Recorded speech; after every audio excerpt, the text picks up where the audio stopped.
अध्यक्ष महोदय, ये हमारे विपक्ष के साथी जिन्हें 100 दिन पहले हिमाचल प्रदेश की जनता ने रिजेक्ट किया, इनको सत्ता से बाहर किया है और ये कोई भी मंथन नहीं कर पाए हैं कि हमें हिमाचल प्रदेश की जनता ने बाहर क्यों किया, क्या वजह बनी, और सारी अपनी गलतियों के लिए जो है ये छाती हमें दिखाने की कोशिश कर रहे हैं। जयराम जी 5 साल तक मुख्यमंत्री रहे, ये बताए कि इन्होंने आउटसोर्स के लिए पॉलिसी क्यों नहीं बनाई। आज 100 दिन बाद ही इनकी अंतरात्मा जाग चुकी है, इनके अंदर शक्तियां जागृत हो गई हैं। अध्यक्ष महोदय, आपने यहाँ पे जजमेंट दी, आपकी रूलिंग यहाँ पे फाइनल है और आपने पूरे लॉजिक्स के आधार पे कि जो बात यहाँ पे आपने क्वेश्चंस के माध्यम से पूछ रखी है उस पे चर्चा अलाउ नहीं की जा सकती। विस्तृत सवाल इन्होंने पूछे, उनका जवाब इनको मिला। असल में अध्यक्ष महोदय, हिमाचल प्रदेश की जनता इनको फटकार रही है कि ना तो आपको सरकार चलानी आई, ना आपको विपक्ष की भूमिका निभानी आई। हर तरफ से इनको फटकारा जा रहा है। जो कहते थे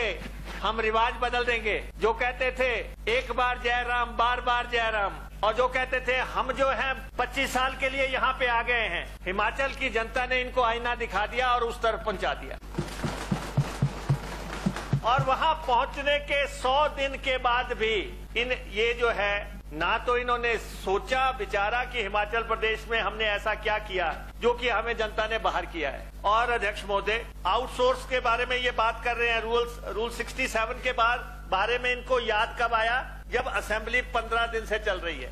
इनको पहले दिन याद नहीं आया 67 किस परिस्थिति में लगाया जाता है, जब कोई बहुत ही महत्वपूर्ण विषय आ जाए और सारा काम काज ठप करके उस विषय को लेना पड़े। लेकिन ना तो इनको आपके किसी निर्देश की जो सम्मान करने की बात है, ना ही आउटसोर्स के बारे में अध्यक्ष महोदय हमारी सरकार ने सोचा। मुख्यमंत्री जी ने आउटसोर्स कर्मचारियों की दिहाड़ी इसी बजट में 750 रुपए बढ़ाई है, इसी बजट में 750 रुपए बढ़ाई है।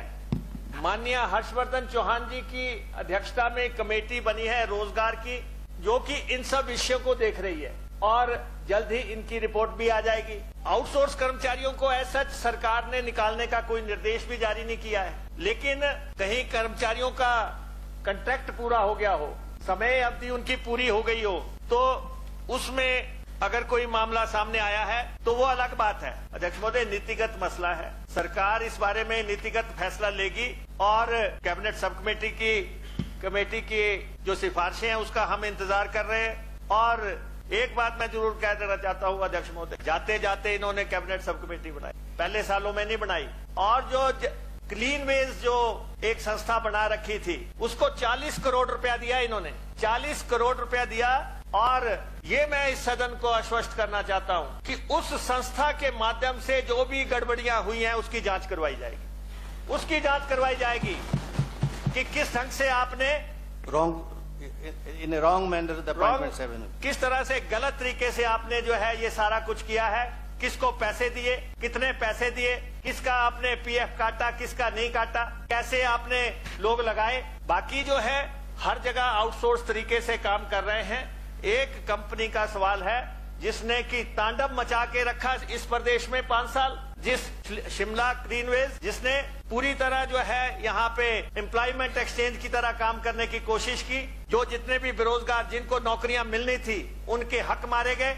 हमने अब उसी डिपार्टमेंट में 5000 नौकरियां क्रिएट कर दी हैं। हम उसको विधिवत सही तरीके से लोगों का चयन करके लोगों को नौकरी पे लगाएंगे। ये मैं कहना चाहता हूं, ये रचनात्मक विपक्ष की भूमिका निभा नहीं पा रहे हैं, बहुत परेशान लोग हैं। इनको मैं फिर से कहता हूं, 5 साल लंबा सफर है, नारे लगा लगा के थक जाओगे। ये सरकार वो करेगी, इनकी डिक्टेट्स पे काम नहीं होगा, राजनीतिक इच्छा शक्ति के मुताबिक जो है ये सरकार काम करना जानती है और काम करेगी।